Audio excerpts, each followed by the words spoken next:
Hello and welcome back to the Triton LEGO Railway layout. This is the final segment for the complete layout rebuild, and this is the Scrapyard.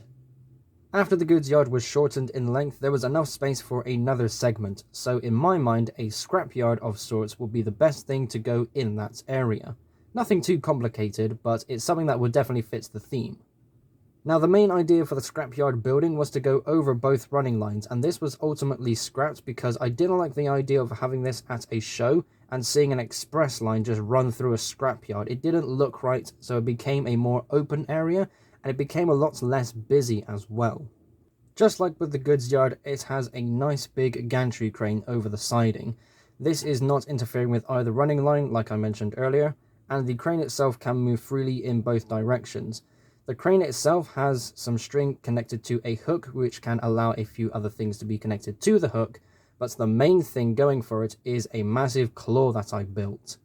Once the track was laid on the base plates, the first thing I made was the claw, because I had the idea in mind for how it's going to look, and it's just so stupid but so cool.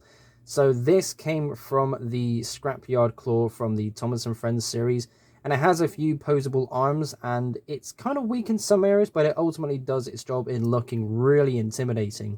In a fully open position, it also reminds me of one of Doc Ock's arms from Spider-Man, so that's its own cool little quirk. Trying to think on how it would be realistically functional, I had this small bed made up, so all these scrap items can sit on this bed and eventually be taken over to a saw, which has a small control panel on the side. There would be a lot of manual scrapping going on with the minifigures having their own hand tools, but a big saw is something I really wanted. And of course, the saw blade itself can spin freely. Now, there also had to be a giant bin or skip of sorts, and I had the perfect solution.